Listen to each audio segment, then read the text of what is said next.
이름만을 찬양인데 은혜로운 찬양에 감사를 드립니다. 말씀의 제목을 다 함께 따라해 주시길 바랍니다. 이 세상 가장 아름다운 침묵. 이 세상 가장 아름다운 침묵. 저는 부제목을 힘 있는 자의 사랑이라고 정해봤어요.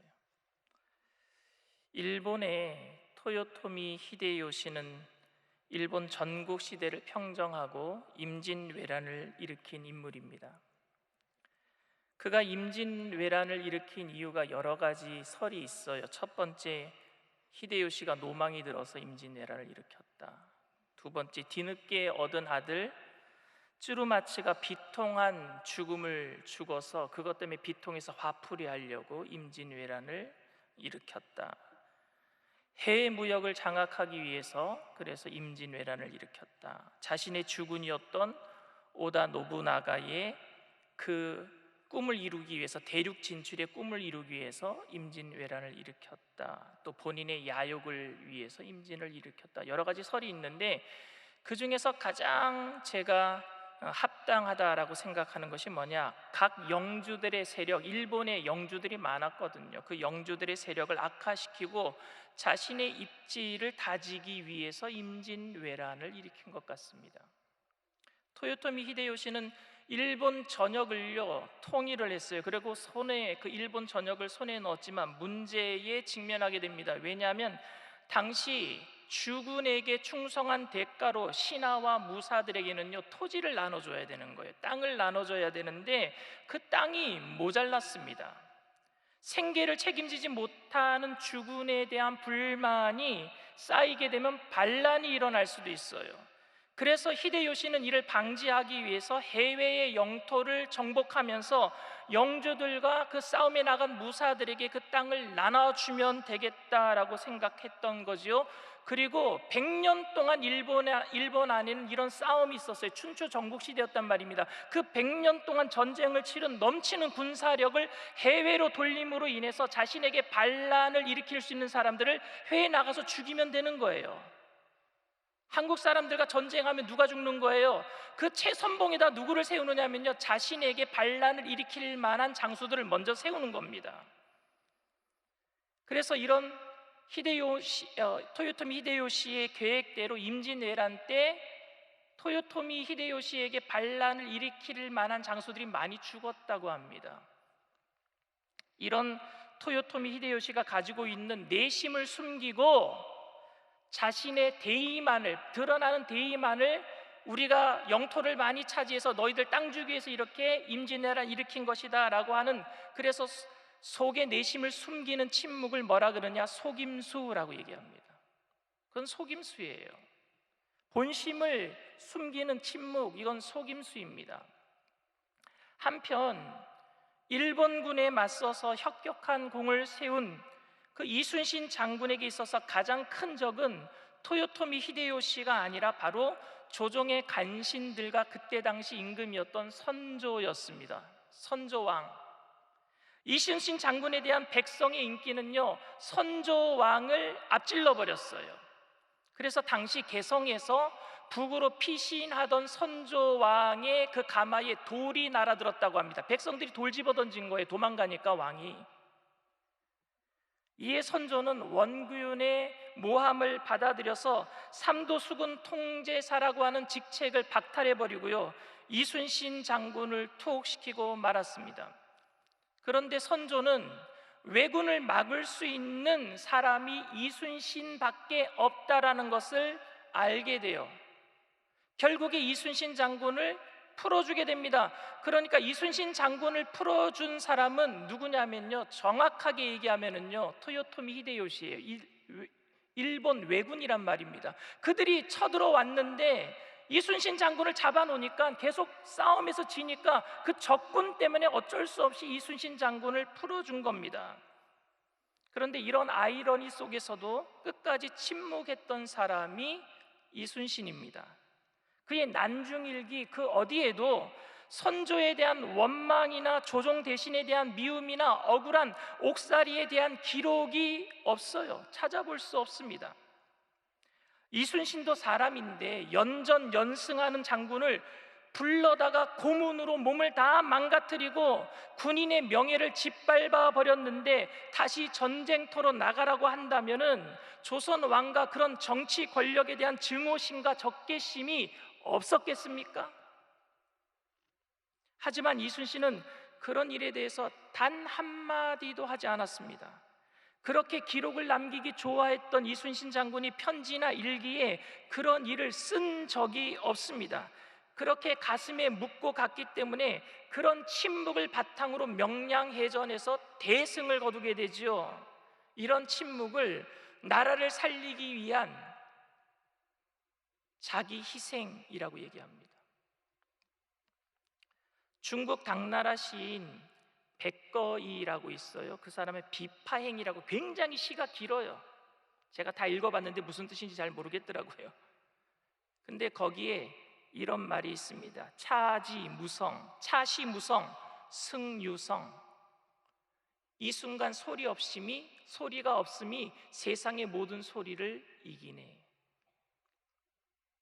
말을 배우는 데는 여러분 2년 정도가 걸리죠. 그런데 침묵을 배우는 데는 평생이 걸릴 수도 있습니다. 우리나라 역사상 가장 아름다운 침묵은 나라를 살린 이순신 장군의 침묵이라고 생각합니다. 그런데 우리나라에서 가장 아름다운 침묵을 이순신 장군의 침묵이라면 이 세상의 가장 아름다운 침묵은 온 인류에게 생명을 주신 예수님의 침묵이라고 생각합니다. 그런데 신앙인들은 예수님의 침묵, 즉 하나님의 침묵에 대해서 답답함을 느낄 때가 많습니다. 여러분, 하나님이 여러분들이 계속 기도하는데 응답 안 하신다고 생각해 보세요. 답답하지 않겠습니까? 좀 시원하게 대답을 해주셨으면 좋을 텐데, 아니면 아니다, 기면 기다 라고 말씀해 주시면 좋을 텐데 침묵하실 때가 너무 많은 것 같습니다. 제가 고등학교 다닐 때 생물 시간에 진화론을 배우면서 그 진화론이 진짜 아닌 것 같은데, 창조론이 맞는데, 그러면서 저에게 들었던 의문이 있었어요. 창조론이 맞는데 아담과 하와를 하나님께서 흙으로 사람을 만드시고 그 코에다가 생기를 불어넣어서 생명이 된지라 그랬는데, 과연 아담과 하와에게는 배꼽이 있었을까? 배꼽은 왜 생기는 거예요? 10달 동안 뱃속에 있을 때 엄마의 양분을 받기 위해서 탯줄이 달려있는 게 배꼽이잖아요. 그러니까 그걸 떼낸 자국이 배꼽이 되는 거 아닙니까? 그런데 아담과 하와는 뱃속에서 태어난 게 아니라 흙으로 사람을 만들었으니까. 근데 그런 질문을 하나님께 했던 기억이 있습니다. 그런데 이런 질문에는 대답 안 해주셔도 되는데, 왜 착하게 살아가고 있는 신앙인들이 왜 잘 안 풀리는지, 왜 예수님을 믿기 시작하면 복을 받는다고 했는데 왜 힘들고 어려운 일들이 벌어지는지, 거짓말을 하고 사람의 비위를 잘 맞춰서 성공했으면서 마치 하나님께서 복을 주신 것처럼 성공했다고 교만해진 사람은 점점 더 잘 되는 것 같고, 온유하고 겸손한 모습으로 하나님을 섬기는 사람들은 왜 안 되고 있는지 좀 설명해 주셨으면 좋겠어요. 믿음의 사람들이 결정적으로 흔들릴 때가 있습니다. 하나님의 손을 붙잡고 믿음 생활 잘 하던 사람들도 그 손을 놓고 싶은, 그 끈을 놓고 싶은, 기도의 끈을 놓고 싶은 결정적인 순간이 있습니다. 그때가 뭐냐? 하나님이 응답하지 않으실 때예요. 정말 힘들고 어려울 때 하나님께 부르짖었는데 응답하지 않으실 때, 그때요 우리는 깊은 질문을 던집니다. 우리들에게 첫 번째 질문이 뭐냐 하면, 하나님 과연 살아계신가? 왜 응답 안 하시는가? 하나님의 자녀들이 이렇게 힘들고 어려운데 혹시 하나님 안 계신 것 아닌가? 일반 다른 신들처럼 우리가 만들어낸 신은 아닌가? 왜 응답 안 하시지? 다른 우상들은 우리가 만들었어요. 돌로 만들었어요. 생명이 없어요. 그들은 대답을 안 해요. 그런데 왜 하나님은 살아계시면서 왜 대답 안 하시지? 하나님 정말 살아계신가? 첫 번째 질문입니다. 두 번째 질문은 하나님은 살아계시다라고 생각하는 거예요. 그런데 하나님이 살아계신데 다른 사람들에게는 응답하시는 것 같은데, 다른 사람들은 사랑하시는 것 같은데 나에게는 응답 안 하시니까 하나님은 나는 사랑 안 하시나 보다. 두 번째 질문입니다. 하나님 살아계시다면 나는 사랑 안 하시는 것 같아. 왜? 내 기도에는 응답 안 하시니까. 세 번째 드는 질문이 뭐냐? 하나님 살아계시고 나를 사랑도 하셔요. 끔찍이도 사랑하시는데 세 번째 질문은 하나님이 이 어려움에서 나를 건질 능력이 없으신가 보다. 이 질문이 들어와요. 하나님 살아계신가? 하나님 살아계시다면 정말 나를 사랑하시는가? 하나님 살아계시고 하나님이 정말로 나를 사랑하시는데 나를 이 어려움에서 건질 능력이 없는 것 아닌가? 더욱이 오늘 본문은 다른 사람들의 문제에 대해서 침묵하고 계신 것이 아니라 자신의 문제에 대해서 침묵하고 계신 예수님을 오늘 우리가 본문에서 볼 수 있습니다. 다른 사람들의 문제는 어느 정도 해결하셨던 것 같잖아요. 왜? 성경의 기록에 보면은 예수님 살아계실 때에 병자들을 치료하시고 오병이의 기적을 베푸시고 다른 사람들을 위해서는 기적을 많이 베풀어 주셨어요. 그런데 지금 결정적인 순간에 자신을 변호하실 능력이 없는 것처럼, 무능한 사람처럼 보인단 말입니다. 이런 예수님을 어떻게 설명할 수 있겠습니까? 분명히 예수님은 죽은 자를 살리시고 풍랑도 잠잠케 하시고 물을 포도주로 만드시고 눈먼 자를 다시 보게 하시고 앉은 뱅이를 일으키신 능력이 있으신 분인데 왜 결정적인 순간에 침묵하고 계시느냐 말입니다. 평상시에 잘 못하다가 결정적인 순간에 한 방 터뜨리는 게 더 낫잖아요. 평상시에 잘하다가 결정적인 순간에 못하는 것보다는. 안 그래요? 왜 바리새인들이 예수님에게 질문을 하면은 역으로 예수님께서는 바리새인들에게 질문하셔서 그들의 입을 닫아버리게 만들 수 있는 그런 말씀할 수 있는 능력이 많으신 분이잖아요. 세상의 모든 진리가 충만하신 분이시잖아요. 그런데 왜 한마디도 안 하십니까? 평상시 잘하시던 그 말씀 왜 한마디도 못 하시냔 말입니다. 예수님께서는 겟세마네 동산에서 잡히셨어요. 그리고 그날 밤에 가야바에게 불려가셔요. 그리고 안나스, 또 다시 사내들인 공회, 그리고 빌라도가 자기가 판결하기 싫으니까 헤롯에게 보냅니다. 헤롯 대왕에게. 헤롯은 또 자기가 판결하기 싫다고 또 다시 빌라도에게. 이렇게 끌려다니셨어요. 새벽부터, 그 밤부터 아침까지 말입니다. 근데 한마디도 안 하셔요. 유대 종교 지도자들은 예수님을 모함하여서 유대 총독 빌라도에게 사형을 언도해 달라고 이른 아침 시간에 5시나 6시 정도 된 것 같아요. 그때 빌라도에게 마지막으로 데려갑니다. 그들은 이미 사형을 언도했어요. 그런데 그들에게는 사형할 수 있는 권한이 없습니다. 유대의 법으로는 예수님을 사형시키겠다고 이미 언도했습니다. 그런데 그들은 죽일 수가 없었어요. 그래서 유대 총독으로 온 로마의 그 빌라도에게 찾아가는 겁니다. 사형을 집행할 수 있도록 허락해 달라고요. 빌라도에게 끌려온 예수님께 오늘 빌라도는 이렇게 묻고 있습니다. 11절 12절 말씀이에요.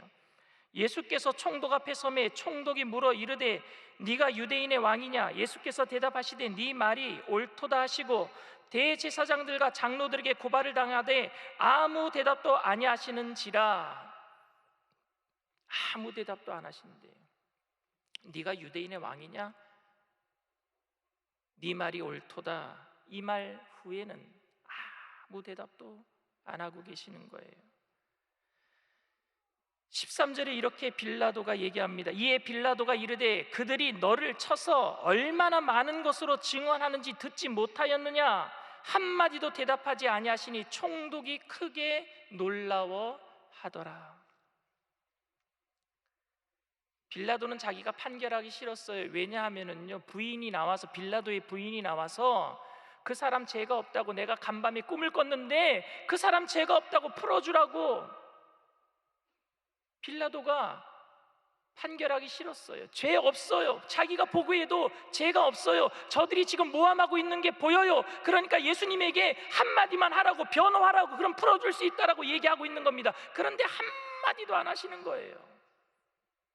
그래서 오히려 빌라도가 놀랐다라고 기록하고 있습니다.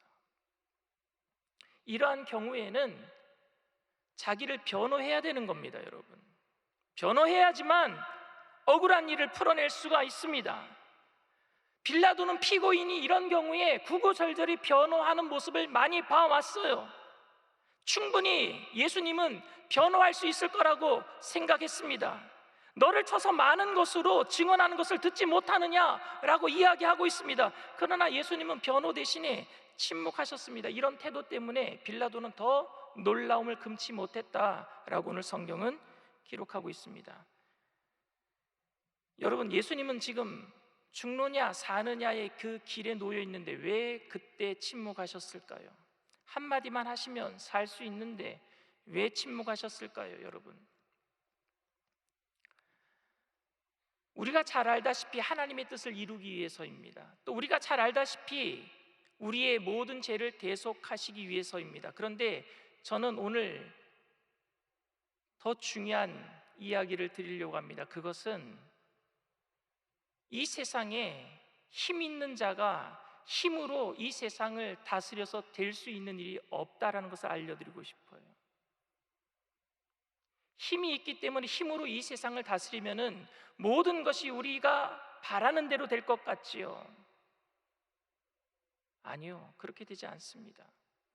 예수님은 하나님이신데 그 힘을 버리시고 낮아지시고 겸손하시고 온유하신 모습으로 우리를 사랑해 주신 줄 믿습니다. 사랑은요, 힘이 없는 자가 겸손해서 사랑하는 것도 사랑이겠지만 더 큰 사랑은 힘이 있는 자가 힘을 버리고 사랑하는 게 진짜 사랑이에요. 겸손함으로. 하나님께서 이사야 선지자를 통해서 말씀하셨듯이 털 깎는 자 앞에서 잠잠한 양처럼 침묵하시며 십자가를 지셨다라고 기록하고 있습니다. 이사야서 53장 6절에서 7절 말씀입니다. 우리는 다 양 같아서 그릇 행하여 각기 제 길로 갔거늘 야훼께서는 우리 모두의 죄악을 그에게 담당시키셨도다. 그가 곤욕을 당하여 왜 괴로울 때에도 그의 입을 열지 아니하였으며 마치 도수장으로 끌려가는 어린 양과 털 깎는 자 앞에서 잠잠한 양같이 그의 입을 열지 아니하였도다 그랬어요. 예수님의 침묵이 오늘도 우리의 삶에 존재합니다. 결정적인 순간에 침묵하시는 하나님을 만나게 됩니다. 우리의 삶의 현장에서 말입니다. 한마디만 해주시면 억울한 문제가 모두 다 해결될 것 같은 분위기 속에서 전혀 말씀이 없으신 하나님, 내게 역사하시지 않으시는 하나님, 그래서 하나님 살아계십니까? 하나님 정말 나를 사랑하고 계시기나 합니까? 살아계시다면 문제 해결할 능력이 없으신 것 아닙니까? 라고 외쳐 부르지만 대답조차 없으십니다. 모든 것을 손 놓고 싶은 심정으로 살아가고 있는 우리들을, 이런 상황을 유대인 신학자 마르틴 부부는요, 신의 일식이라는 말을 했어요. 신의 일식. 일식 아세요?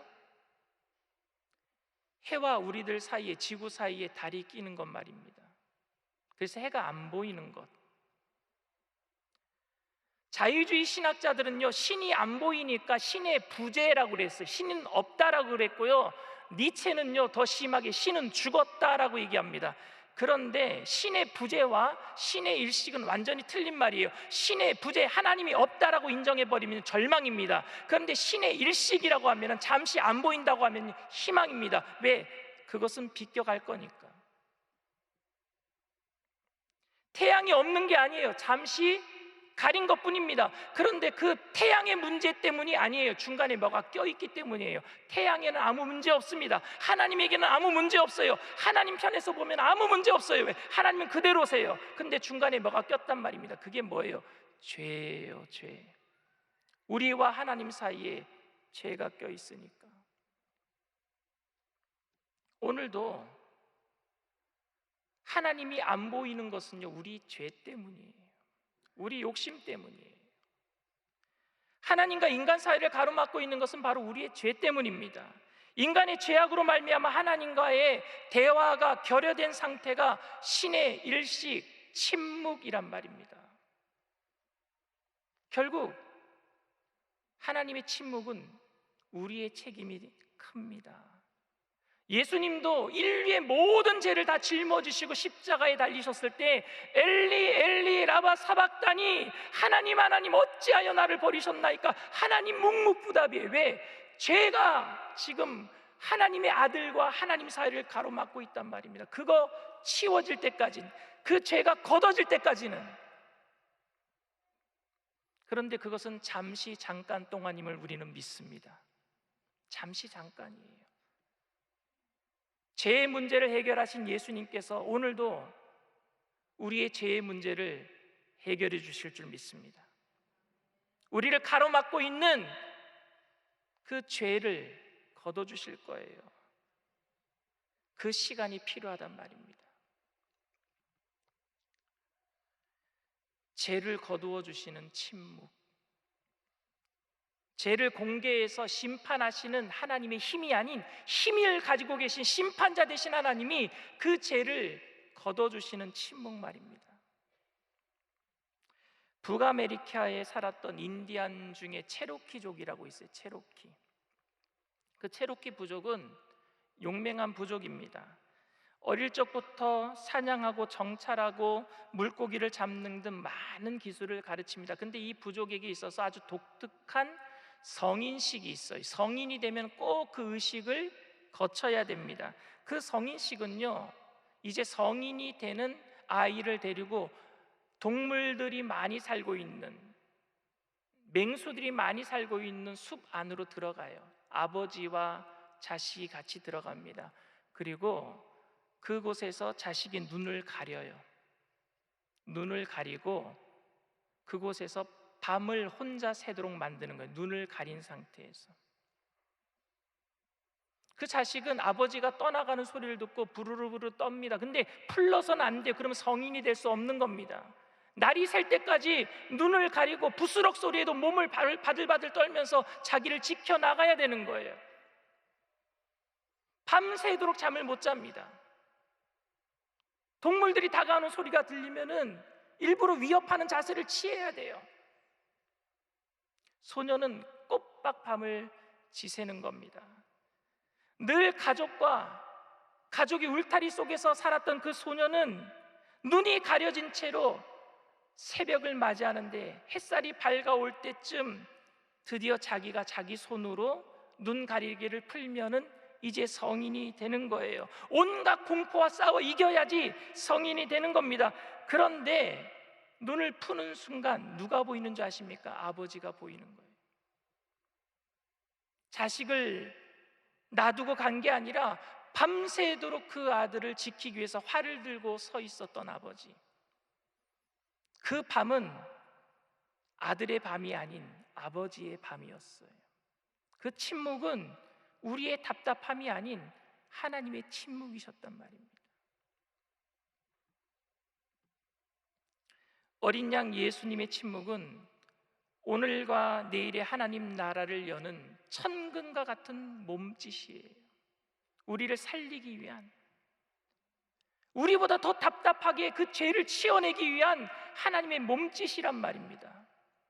십자가를 지시기 전에 예수님을 잡으러 온 대제사장의 종 말고의 길을 칼을 빼서 잘라버린 베드로에게 예수님이 뭐라고 말씀하셨습니까? 마태복음 26장 51절 52절에 예수와 함께 있던 자 중에 하나가 손을 펴 칼을 빼어 대제사장의 종을 쳐 그 길을 떨어뜨리니 이에 예수께서 이르시되 네 칼을 도로 칼집에 꽂으라. 칼을 가지는 자는 다 칼로 망하느니라. 결정적인 순간에 침묵하지 아니하고 가만히 당하지 않겠다라고 인간의 능력을 가지고 그 능력으로 문제를 해결하려고 했던 베드로에게 칼보다 능력 있는 것이 침묵이다라고 말씀하고 있는 거예요. 힘이 없기 때문에 침묵하는 게 아니에요. 약자로서 강자에게 비굴하게 침묵하고 있는 것이 아니라 힘은 가지신 분이 그 힘을 빼시면서 침묵하셨단 말입니다. 우리를 용서하시기 위해서.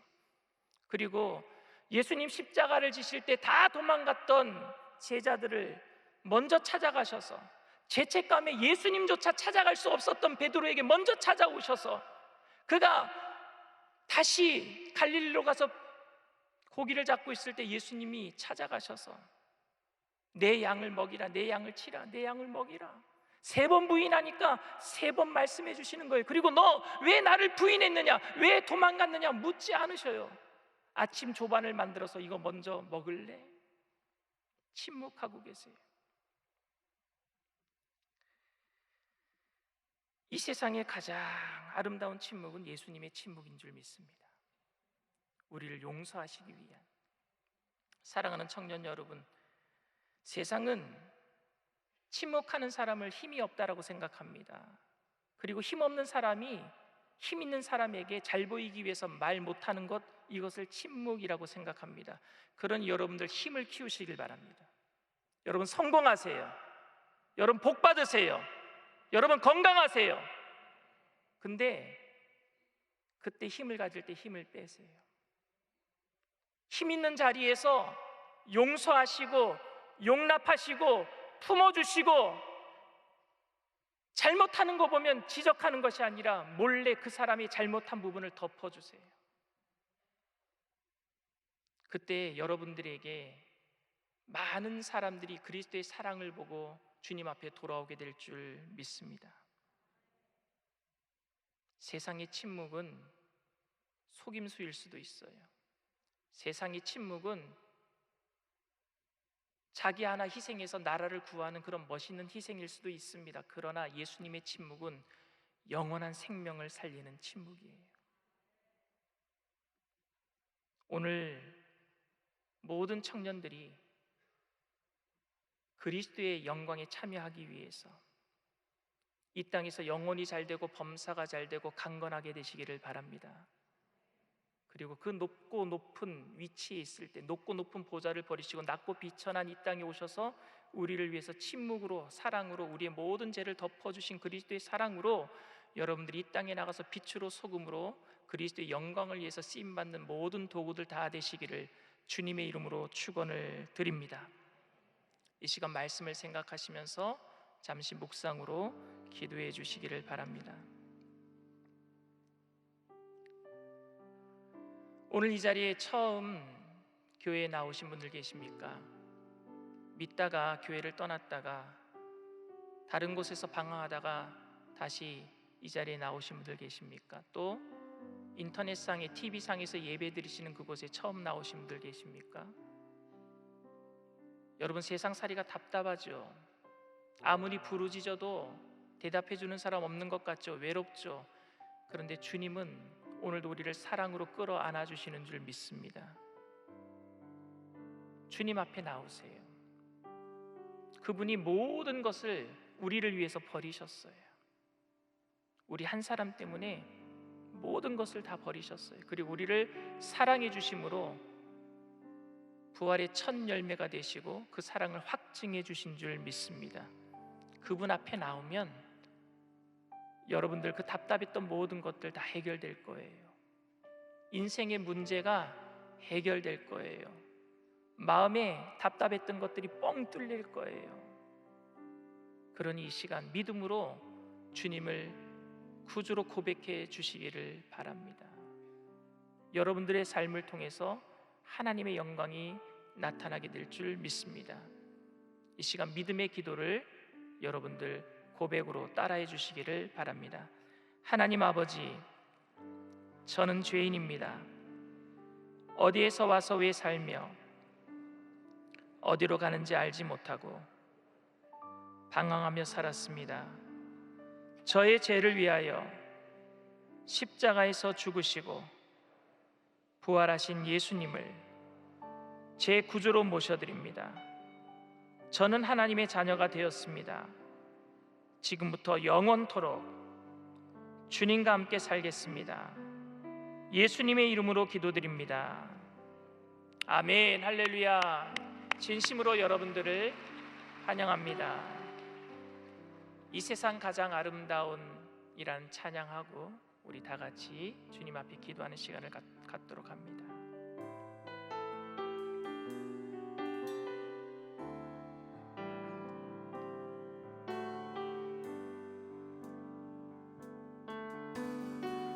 이 세상 가장 아름다운 순종의 눈물, 온 세상 다시 빛나게 한 생명의 눈물, 그가 이 땅에 오신 이유 죽어야 살게 되고 져야만 승리하는 놀랍고 영원한 신비, 지으신 그대로 회복시킨 우리의 창조주 그리스도, 십자가의 길로 아버지 뜻 이루셨네. 그가 이 땅에 오신 이유, 이제 우리에게 맡겨진 그 소망, 그 사랑, 그 생명, 아름답고 눈부신 십자가의 길, 우리가 이 땅에 살아갈 이유, 지으신 그대로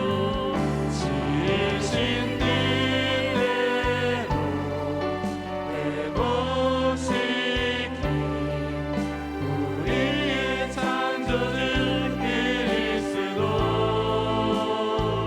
십자가의 길로 아버지 뜻 이루셨네. 그가 이 땅에 오신 이유, 이제 우리에게 맡겨진 그 소망, 그 사랑, 그 생명, 아름답고 눈부신 십자가의 길, 우리가 이 땅에 살아갈 이유. 여러분들 왜 높아져야 돼요? 왜 힘을 가져야 됩니까? 아이러니하게도 사랑하기 위해서예요. 사랑하기 위해서.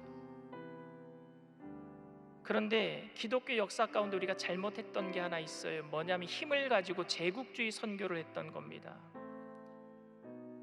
가서 힘으로 식민지에다가 교회 지어주고 학교 지어주면은 그 나라가 복받을 줄 알았어요. 그런데 식민지 나라에서 그 기독교 국가가 빠져나가고 난 다음에 기독교 국가된 나라가 없어요.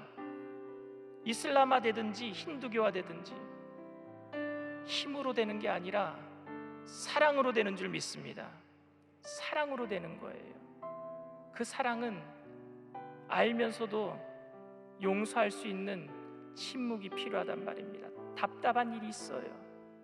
지적하고 싶은데 지적하지 못하는 답답함이 있어요. 왜? 그 죄를 내가 끌어안아야 된단 말입니다. 주님이 그렇게 해주셨어요. 우리의 죽을 수밖에 없었던 그 죄악들을 다 용서하시기 위해서 그 사랑으로 침묵해 주신 줄 믿습니다. 이제 우리 차례예요. 이 땅을 뭘로 변화시킬 거예요? 힘으로요? 아니요, 안 돼요. 우리 청년들이 힘을 가져야 됩니다. 그러나 사랑으로, 침묵함으로 끌어안아야 돼요. 변화시킬 힘은 사랑밖에 없습니다. 주님, 나를 변화시켜 주시옵소서. 성령님, 나를 변화시켜 주시옵소서.